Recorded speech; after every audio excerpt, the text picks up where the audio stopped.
Yo, what's up, guys? Trainer Joey here, training at Next Level Fitness. Post up on my Facebook just to ask you guys questions. So if you ever have questions, either message me, email them to me, or get in contact with me. I'm going to be sure to answer them as best as possible. So the first question I have is from a buddy of mine who I've known for a long time, and what he said, what he asked was, how do I have the same motivation as day one to lose weight as in day 40? Okay, so everyone has this great idea and they get super motivated and hyped up about it, and then as time goes on, it either dies out or people give up. So I'm going to try to help you or give you tools that can help you stay motivated throughout your journey. Okay, so this can apply to anything really, but I'm going to use it just for the case of losing weight. All right, but apply these tools to anything. So for motivation, the first thing I always say is to find your reason why. Like, why do you do it? Okay, and it can't just be like, oh, to lose weight to look good. No, it's like really dig deep on why you're doing this. You woke up and you wanted to lose weight for a reason.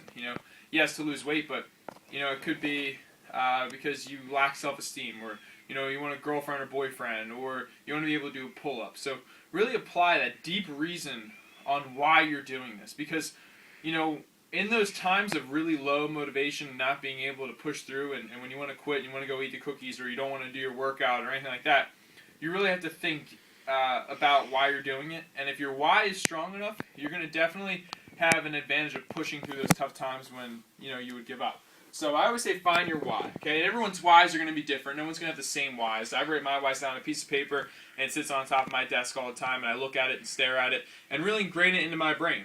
So it really helps me get up every morning and live life with a purpose, and it keeps me motivated. Okay, so then the other thing I had is find more than one way to motivate yourself. Okay, for instance, some people may be motivated by listening to motivational speeches, but if you keep listening and listening to motivational speeches over time, it's probably not going to help you as much. So what you need to do is find other things that motivate you.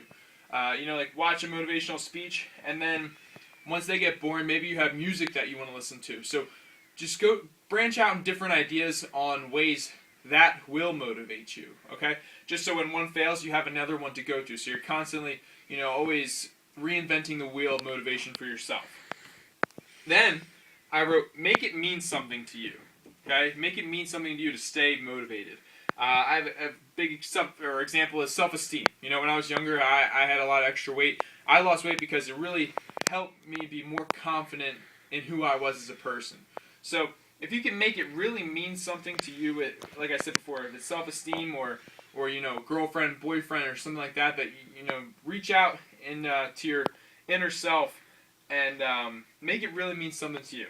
Okay, so those are big three ones that I like to really stick to that help me stay motivated. For instance, I wake up at 5:30, probably 4 days out of the week, and I hate doing it. I absolutely hate doing it, but there's something in my brain that says that when I show up to these clients who need my help, it really makes more sense to me, and it gets me to get up and go out and do those things. Even though I hate doing them, I look for the big picture of everything, not just the little things of how much I hate it. I look, a couple months down the road, these people get results. These people really enjoy what I'm doing, and it makes them happy, so therefore it makes me happy. So look at the big picture. Another thing that goes towards training, what I like to do that really motivates me is I bust my balls for about 3 to 4 weeks of working out as hard as I can. Okay, I come up with my program, like I've said in a couple of videos. I stick to that program. I write all my results down. I write my sleep, my eating, all statistics, and everything that's going on for those 4 weeks. Then what I do is I take a deload week. Okay, and that deload week, what that's going to do is it's going to relieve a lot of the pressure off my body from using a lot of heavy weights, because that's what I'm mainly training with, is a lot of barbell movements, so that's a lot of heavy weights on my spine. So I take that off, and I go out and do some other things. I go out and walk the dog. I'll go play football with friends. I'll go outside and go for a jog. Things I wouldn't normally do. And what that does is, since I'm not doing the things that I really want to do, which is like powerlifting and power cleaning and putting up a lot of big numbers in the weight room, it gets me motivated again. It gets me hungry. So that week off, it's like 7 days where you're sitting there and you're itching out of your skin. Can't wait to get back into that training. The problem is that so many people don't take deload weeks that they don't restart their motivation. So they're doing the same thing over and over and over again. They might plateau, like I've talked about in another video, and they're not really going anywhere, and they might lose their motivation. which can affect, so many things in your body. So what I do is I always take that deload week, and I throw in a couple cheat meals there. I'll go out with my friends and get pizza. You can drink beers on the weekend, do whatever you want to do, that sort of thing. Still be active in a different way. If you don't normally use kettlebells, or you don't normally go do sprints, or you don't normally use heavy weights, do something like that. Change it up. You never want your body to adapt, okay? So then, after that deload week, I'm ready. I'm back in the gym. Okay, I'm listening to the music that I like. All right, my self-esteem is going to feel a lot better, and I'm going to feel real motivated. That 1 week is definitely a rest type of week. You don't want to slack off completely, but you want to come back with some goals. You want to hit it hard. You want to change your program up a little bit, and that's going to motivate you again. A little side thing that I have is I made a vision board over here, which you guys can see. I'm not done it yet, but a vision board. Sorry guys, video cut out real quick, but I'm just coming back. The last point that I wanted to wrap up with is right here I have a vision board that I made, okay? And a vision board's a really great tool to use just for visualizing your dreams, your goals. It's really great for self-development, self-growth.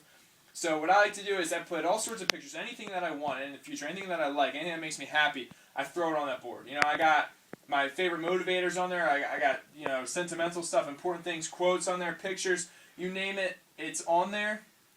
And it's huge. It's a big trifold. You can do it with anything. You can do it with a piece of paper. You can do it pretty much whatever you want. It's just a collage of pictures that motivate you. So when you're feeling down, my computer's right here. If I'm sitting here, I'm having a bad day, I look up, I see the vision board, I see those things that remind me to stay hungry, to stay, waking up at 5:30 in the morning, getting the results that I want, and to stay motivated. All right? Just remember, life is seasons, okay? It's just like, summer and winter and fall and spring, okay? Goes highs and lows, colds and warm, okay? So you have to know that if you're unmotivated, at some point again, you're going to get motivated, okay? It might take a little bit longer than others, but it will happen, all right? So when you're hitting those low points, just know, and if you do know in your head that things are going to get better, then that's going to speed up that process a lot faster. The problem is that some people get in those modes where they think things aren't going to get better, and they stay down there for a very long time. So what you want to do is realize that things are going to get better, you're going to get motivated, and you're going to make changes. Okay? So, big tip, make that vision board, put up some pictures on there, follow the steps I had on the board earlier, and you should be set to go. Any questions, let me know. Try everything out for yourself.